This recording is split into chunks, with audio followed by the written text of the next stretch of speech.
തൊഴുത് വണങ്ങാൻ വേണ്ടി ശനിയാഴ്ച ദിവസം വന്ന അതേ സമയത്ത് തന്നെ അശ്വത്ഥനാരായണ പൂജ കൂടി ഇവിടെ നടന്നു. പിന്നെ ശ്രീ രാഘവേന്ദ്ര ഭട്ട് അദ്ദേഹം പൂജാ സങ്കല്പം നടത്തുമ്പോൾ ഇപ്പോൾ നമ്മളെല്ലാം പ്രാർത്ഥന ചൊല്ലിയപ്പോഴുമെല്ലാം ഒരു കാര്യം അദ്ദേഹം പറഞ്ഞു. എന്താണ്? ഈ അശ്വത്ഥ എന്ന് പറയുന്ന ഈ വൃക്ഷം, അശ്വത്ഥ വൃക്ഷം, ഇതിൽ 3 ദേവതകളും അടങ്ങിയിട്ടുണ്ട്. അതിൻ്റെ മൂലത്തിൽ സ്ഥിതി ചെയ്യുന്നത് ബ്രഹ്മാവാണ്. അതിൻ്റെ മധ്യത്തിൽ സ്ഥിതി ചെയ്യുന്നത് മഹാവിഷ്ണുവാണ്. ലക്ഷ്മി സമേതനായ നാരായണനാണ്. ലക്ഷ്മി സമേത നാരായണൻ. അതിൻ്റെ ഏറ്റവും അഗ്രത്തിൽ സ്ഥിതി ചെയ്യുന്നത് സാക്ഷാൽ മഹാദേവനാണ്. അപ്പോൾ ഈ 3 ദേവതകളുടെയും സംഗമമായ ഒരു വൃക്ഷമാണ് വാസ്തവത്തിൽ അശ്വത്ഥ വൃക്ഷം എന്ന് പറയുന്നത്. ഇത് കേവലം അശ്വത്ഥ വൃക്ഷത്തിൽ മാത്രമല്ല, നമ്മുടെ പ്രകൃതിയിലെല്ലാം നാം നരനെയും നാരായണനെയും കണ്ടവരാണ്. നാം എല്ലാം ഒരുപക്ഷെ ഋഗ്വേദത്തിൽ പിന്നെ ഭൂമിയെ സംബന്ധിച്ചുള്ള ഒരു ശ്ലോകം നാം കേട്ടിട്ടുണ്ടാവും. എന്താണ്? മാതാ ഭൂമി പുത്രോഹം പൃഥിവ്യ എന്ന് കേട്ടിട്ടുണ്ടാവും. മാതാ ഭൂമി പുത്രോ പൃഥിവ്യ. ഈ ഭൂമി എന്ന് പറഞ്ഞാൽ നമ്മുടെ അമ്മയാണ്. ഈ ഭൂമി അമ്മയാണ്. ആ അമ്മയുടെ മക്കളായ നാമെല്ലാം അമ്മയുടെ സന്താനങ്ങളാണ്, സത്സന്താനങ്ങളാണ്. അപ്പൊ മാതാ ഭൂമി പുത്രോഹം പൃഥിവ്യ എന്ന് നമ്മുടെ ഋഗ്വേദം അത് ഉദ്ഘോഷിക്കുന്നു. അതേപോലെ തന്നെ നാമെല്ലാം രാവിലെ എഴുന്നേറ്റാൽ ഒരു ശ്ലോകം ചൊല്ലി വേണം എഴുന്നേൽക്കാൻ എന്ന് പറയുന്നുണ്ട്. എന്താണ്? കരാഗ്രേ വസതേ ലക്ഷ്മി തുടങ്ങുന്നു. പിന്നീട് പറയുന്നു വിഷ്ണുപത്നി നമസ്തുഭ്യം പാദസ്പർശം ക്ഷമസ്വമേ. അമ്മേ, അമ്മയുടെ ശരീരത്തിലാണ് ഞാൻ ചവിട്ടാൻ പോകുന്നത്, എന്നോട് ക്ഷമിക്കണം, ഈ കുഞ്ഞിനോട് ക്ഷമിക്കണം എന്ന് അമ്മയോട് നാം പ്രാർത്ഥിക്കണം എന്നാണ്. നമ്മൾ എത്ര പേര് ചെയ്യാറുണ്ട് എന്ന് എനിക്കറിയില്ല. ഇന്നിവിടെ ഗംഭീരമായ പൂജയെല്ലാം നടന്നു. 1 മണിക്കൂറോളം നീണ്ടു നിന്ന പൂജ. ഈ പൂജയുടെ ആധ്യാത്മികതയിലല്ല വാസ്തവത്തിൽ നാം വിരാജിക്കേണ്ടത്, അഥവാ അതിലല്ല നാം അഭിരമിക്കേണ്ടത്.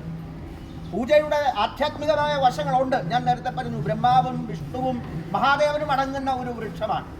പക്ഷേ അതിൽ അങ്ങനെ സങ്കല്പത്തോടുകൂടി നമ്മൾ കേവലം ആദരസൂചകമായി ഇങ്ങനെ തൊടുതു പിടിച്ച് നിൽക്കുന്നതിന് പകരം ഈ വൃക്ഷമടങ്ങുന്ന ഈ ഭൂമി എൻ്റെ അമ്മയാണ് എന്ന ബോധം, ആ ഭൂമിയോട് നാം കാണിക്കേണ്ട ബഹുമാനം, ആ ഭൂമിയോട് നാം കാണിക്കേണ്ട ആദരവ്, അതാണ് ഏറ്റവും പ്രധാനം.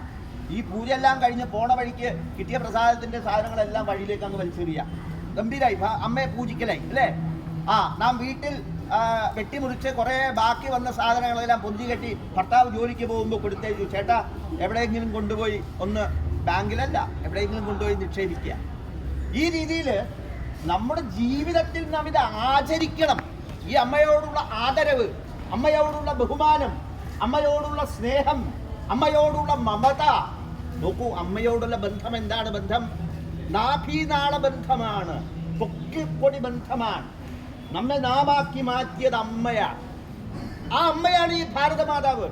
അമ്മ നമുക്ക് ജനനം തന്ന് 1 വർഷം 2 വർഷം കഴിഞ്ഞാൽ പിന്നെ അമ്മയുടെ പാല് നമുക്ക് കിട്ടില്ല. പിന്നെ നാം ഭുജിക്കുന്നത് ഈ ഭൂമിയിൽ നിന്നുള്ള ഉൽപ്പന്നങ്ങളാണ്.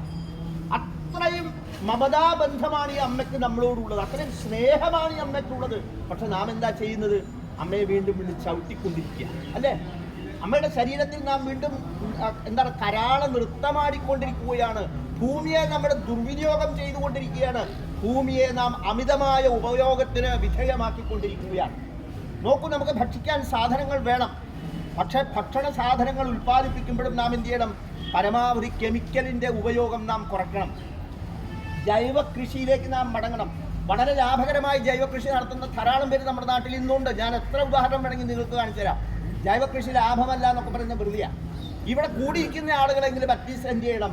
നമ്മുടെ വീടിൻ്റെ ടെറസിൽ ഒരു 8 or 10 സാധനങ്ങൾ നമ്മൾ വെച്ച് പിടിപ്പിക്കണം. എന്തെങ്കിലും ചെറുത്, 2 വെണ്ടക്കായ, 2 തക്കാളി, 2 വഴുതന, ആഴ്ച 2 സാമ്പാർ ഉണ്ടാക്കാനുള്ള സാധനങ്ങളും എൻ്റെ വീട്ടിൽ ഞാൻ ഉണ്ടാക്കും. ഞാൻ വിഷലിപ്തമായ ഒരു സാധനവും എൻ്റെ വീട്ടിൽ കൊണ്ടുവരില്ല. ഇങ്ങനെയുള്ളൊരു ദൃഢനിശ്ചയം നമുക്ക് വേണം.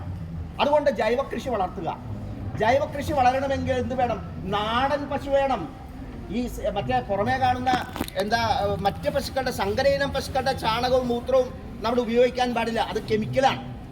മറിച്ച് നാടൻ പശുക്കളുണ്ട്. വെച്ചൂർ പശു പോലെയുള്ള അല്ലെങ്കിൽ ഗീർ പശു പോലെയുള്ള സിന്ധി പശു പോലെയുള്ള നിരവധി പശുക്കളുണ്ട്. കൊച്ചുകുട്ടികൾക്ക് വരെ വളർത്താം. കാസർഗോഡ് കുള്ളൻ എന്ന് പറയുന്ന പശുവിനെ കണ്ടാൽ നമുക്ക് അതിശയം തോന്നും. കൊച്ചു കുഞ്ഞിൻ്റെ അത്ര ഉണ്ടാവുള്ളൂ. പക്ഷേ നമുക്ക് ആവശ്യമായിട്ടുള്ള 1/4 ലിറ്റർ പാല് 1/2 ലിറ്റർ പാല് വീട്ടിൽ കിട്ടും. വീടിൻ്റെ അകത്ത് കയറി കിടന്നോളും. അതിൻ്റെ ചാണകത്തിനും മൂത്രത്തിനും ഒരു മണവും ഇല്ല. മറ്റേ പശുവിൻ്റെ മണം എന്ന് പറഞ്ഞാൽ ഒരു ദിവസം കഴിഞ്ഞാൽ മനുഷ്യൻ്റെ ഈ മാലിന്യം പോലെ മണക്കും. അത് അത്രയും ദുർഗന്ധമാണ് ഉണ്ടാവുക. പക്ഷെ നാടൻ പശുവാണെങ്കിലോ ആ പ്രശ്നമൊന്നുമില്ല. അപ്പോൾ നോക്കൂ, നാം ജൈവ കൃഷി നടത്തണം, അതുപോലെ നാടൻ പശുക്കളെ വളർത്തണം, വൃക്ഷങ്ങളെ സംരക്ഷിക്കണം. നേരത്തെ നമുക്കറിയാം, നമ്മുടെ പൂർവികന്മാർ ഒരു മരം വെട്ടുമ്പോൾ ആ മരത്തോട് അനുവാദം ചോദിക്കും. ഞാൻ വെട്ടാൻ പോവാൻ, എനിക്ക് അനുവാദം തരണം. മനസ്സിലായോ? ആ മരത്തെ ഒന്ന് പിടിച്ച് കുലുക്കും. കാരണം അതിൻ്റെ മുകളിൽ താമസിക്കുന്ന പക്ഷികളുണ്ടെങ്കിൽ, ജീവികളുണ്ടെങ്കിൽ അവർക്ക് രക്ഷ നേടാൻ അവസരം കൊടുക്കും. ഇപ്പം എന്തെങ്കിലും ആണോ? രാവിലെ 6 മണിയാകുമ്പോൾ നമ്മൾ ബെഡിൽ നിന്ന് എണീക്കുമ്പോൾ തന്നെ ശബ്ദം കേൾക്കാം. മരം കൃറെന്ന് പറഞ്ഞ് മുറിക്കുകയാണ്. അരമണിക്കൂർ കൊണ്ട് മരം വെട്ടി തീർന്ന് വണ്ടി കയറ്റി പോയി കഴിഞ്ഞു.